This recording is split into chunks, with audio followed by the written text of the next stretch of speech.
প্রিয় অনার্স প্রথম বর্ষ ম্যাথমেটিক্স এবং অন্যান্য নন মেজর শিক্ষার্থী বন্ধুরা, আজকে আমি তোমাদের শিখাবো ক্যালকুলাস 1 চ্যাপ্টার 12 ডি এক্সাম্পল 75 অনির্দিষ্ট integral dx divided 4 plus 5 sine x. এটার জন্য যে সূত্রটা জানতে হবে সেটা হলো সাইন এক্স ইকুয়াল টু হলো 2 tan x by 2 1 plus tan square x by 2। মূলত এটা সাইন এক্স, এটা হলো সাইন 2 থিটার সূত্র, অর্থাৎ 2 নিলে পারে দেখো এখানে এক্স বাই 2 হয়, অর্থাৎ সাইন 2 থিটা হয়ে গেল। তখন এইটার সূত্র হলো 2 tan theta 1 plus tan square theta, এটা সাইন 2 থিটা। তখন কিন্তু এই সূত্রটা, সো সেই জন্য আমরা এই সাইন এখানে 2 নিলাম, মনে মনে এখানে এক্স বাই 2, সো এইটা সমান কিন্তু আমাদের এইটা। সো সাইন 2 থিটা থাকলে কিন্তু আবার এখানে এক্স বাই 2 আসবে না। সো এখন আমরা সমাধান করব।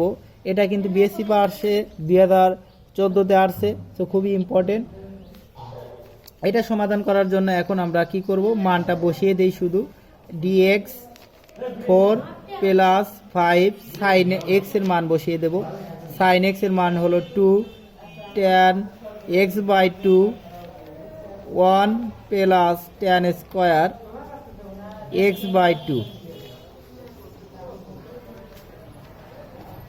এখন আমরা এটা লসাগু করব। ডিএক্স লসাগু যদি করি, লক্ষ্য করো 1 প্লাস tan স্কোয়ার হয়ে নিচে লসাগু, এইটা দ্বারা এইটা ডাইরেক্ট গুণন হবে, অর্থাৎ 4 গুণন 1 plus 4 tan square x by 2। আবার 5-এর সাথে এইটার সাথে এইটা যদি ভাগ করো 1-এর সাথে এই লব গুণন, অর্থাৎ 5-এর সাথে কিন্তু 2 গুণন আছে, 5-এর সাথে tan গুণন আছে। সো আমরা লিখতে পারি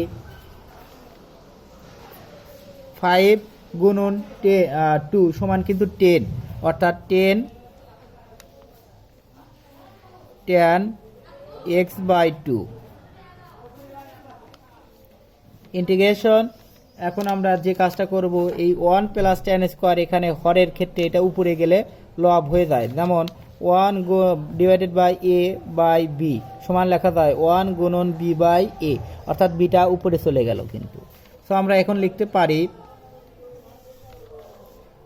1 প্লাস tan স্কোয়ার সমান কিন্তু একদম সেক স্কোয়ার লিখে দেই, sec square x by 2 dx. এখন আমরা নিচে গুণন করে দেব 4 tan square x by 2 plus 10 tan x by 2 plus 4।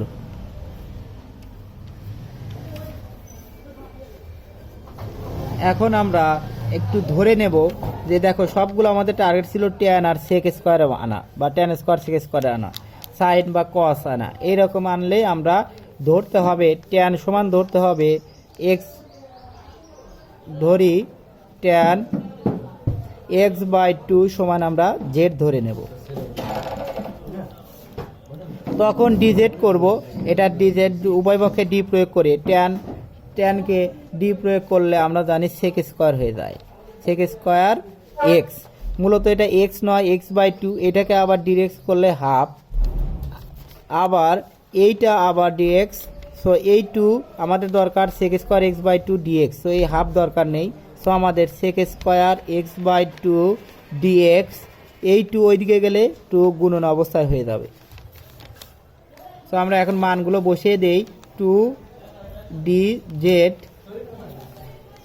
আর নিচে আসছে আমাদের 4 tan এক্স বাই 2 অর্থাৎ জেড স্কোয়ার প্লাস 10 জেড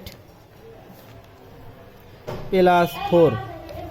দেখো এখানে আমাদের দেখা যাচ্ছে যে 4 কমন যাচ্ছে, ইন্টিগ্রেশন 2 ডি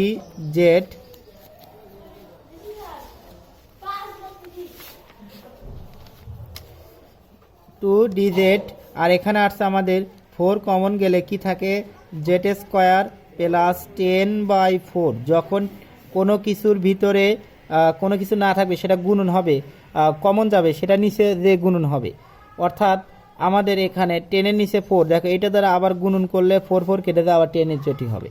প্লাস 4 কমন গেল, 4 গেল, 1 থাকে। সো এখানে আমাদের কিন্তু 2 কেটে যায়, কি থাকে 2 থাকে। সো এই 2 মানে হলো 1/2। 1/2টা আমরা ইন্টিগ্রেশনের সামনে নিয়ে আসতে পারি, ইন্টিগ্রেশন ডিজেড। এখন টার্গেট আমাদের থাকবে ডিজেড, আমাদের টার্গেট থাকবে হলো ডি বা x by x square plus square বা এক্স স্কোয়ার মাইনাস স্কোয়ার বা স্কোয়ার মাইনাস এক্স স্কোয়ার, যে কোনো একটা নির্ণয় করা। সো এইটা আমাদের দুটা স্কোয়ারে আনতে হবে, অর্থাৎ জেড সংবলিত পদ আমরা বর্গ করব। আর এই স্কোয়ার আনার জন্য এ প্লাস বি হোল স্কোয়ারের সূত্র বা এ মাইনাস বি হোল স্কোয়ারের সূত্রে আনতে হবে। স্কোয়ার প্লাস 2ab অর্থাৎ 2a, এটা কোনটা জেড।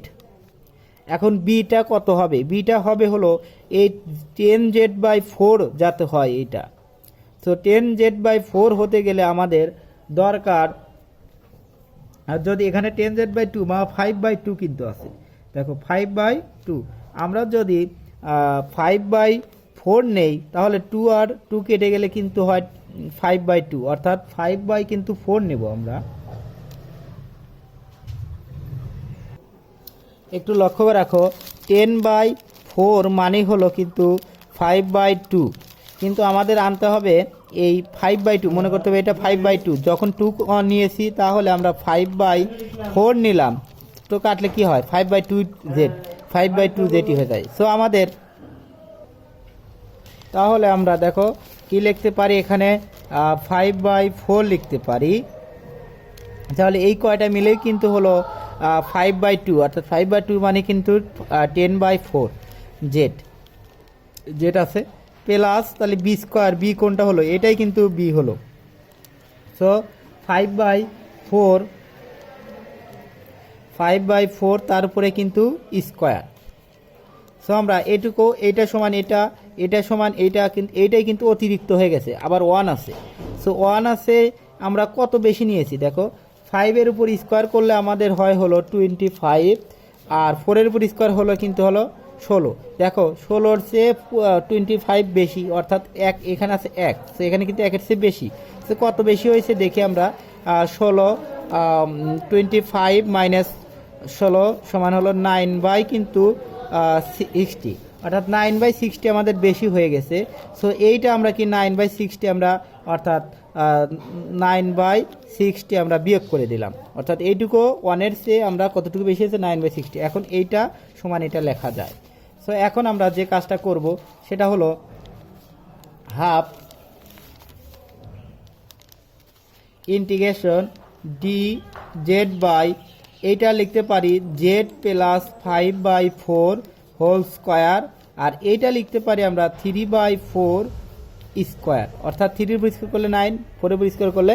তো দেখো এখন এক্স স্কোয়ার, এটা জেড, এটা এক্স স্কোয়ার প্লাস এ স্কোয়ার, এই সূত্র আমাদের পড়েছে। সো এইটা সমান আমরা লিখতে পারি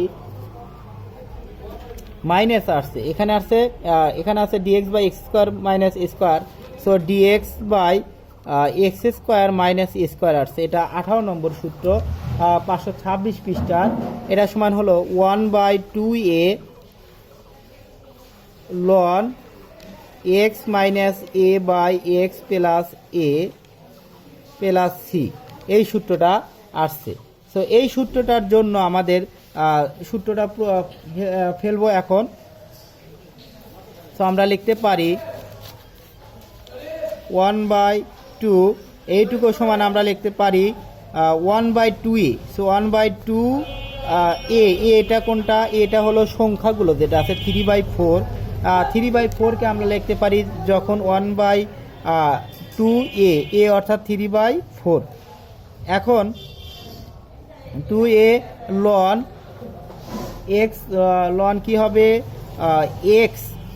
এক্সটা হলো এইটা জেড প্লাস 5/4 মাইনাস এটা হলো 3/4, আর নিচে হলো এক্স প্লাস এ অর্থাৎ z plus 5/4 plus 3/4 plus C.